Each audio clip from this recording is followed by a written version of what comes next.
The rest of the herd had fled with the approach of the four men, and Francis stopped in front of the man in the dark suit, who was leaning — Francis had to work to keep himself from staring — on a silver-headed cane. Behind the man with the cane, Francis could see yet another man in a tan uniform back in the gully, who had been hidden before. He was holding 5 horses and 2 pack mules. "Oh, I say," the man in the suit spoke in a strange accent. "This is smashing, absolutely smashing. What luck! We'll have guests for dinner. Do say you'll join us, won't you? We're going to have a mountain of fresh tongue."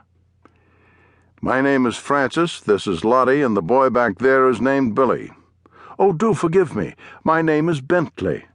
William James Bentley IV, actually, and these men are my servants." Francis nodded, speechless. Billy heeled his horse forward until it was next to Francis. He had become incredibly accurate with his bow, had indeed once helped to save Francis and Lottie from Cordweiler and Dubs. Now Billy sat with the bow across his lap, an arrow knocked to the string. "He talks funny," Billy said to Francis. "Sort of like them others we had to shoot." Francis nodded at Bentley. "You do have a kind of accent." "I'm English," Bentley said, interrupting. "We're from England on a grand adventure before I take over the estate from my parents." A grand adventure. For a second, images jolted through Francis's mind. Jason Grimes scalping Braid, Comancheros, the Mexican War, himself being held captive by Pawnee, freezing, being shot at, snake-bit, shooting and burying people.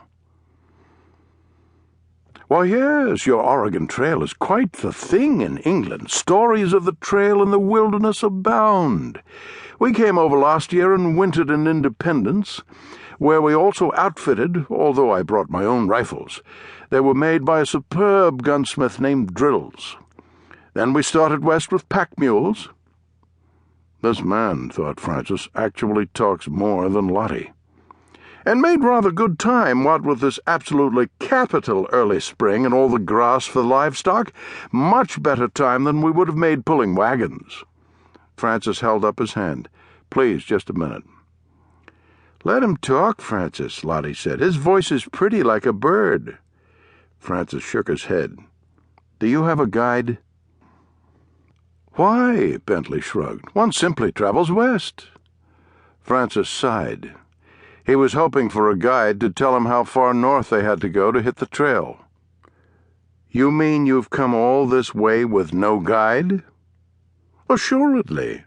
Although we may have missed some of the more noteworthy aspects of the journey without proper guidance. We have not, for instance, seen any red Indians. One would like to see some red Indians. Are they, for instance, really red?"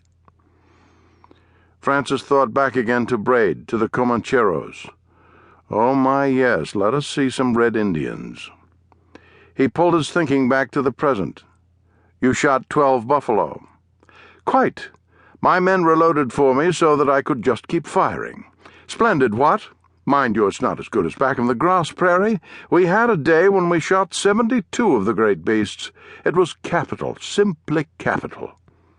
"Why?" Francis couldn't help himself. "What did you do with them?" "Took the tongues, of course. We dried some and pickled some and ate some fresh. It's the very best meat, tongue." Billy couldn't stand it. All the rest was left to rot. Bentley shrugged. "There are millions of them." "We have to get away from this man," Francis thought. "He's friendly enough, but he stinks of death. Just that, death." "You will join us for dinner, won't you?" Bentley asked again. Francis shook his head. "I'm sorry, but we have to keep riding."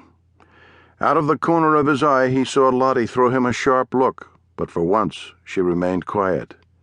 "We have to get north and west to Oregon before fall. But if you don't mind, I would like to get some hump meat and grease off one of those buffalo you killed." Of course. My men will help you. And you can even take some tongue if you wish." "No, just back meat and grease. You don't have to help. It will just take a minute." Francis moved to a young cow.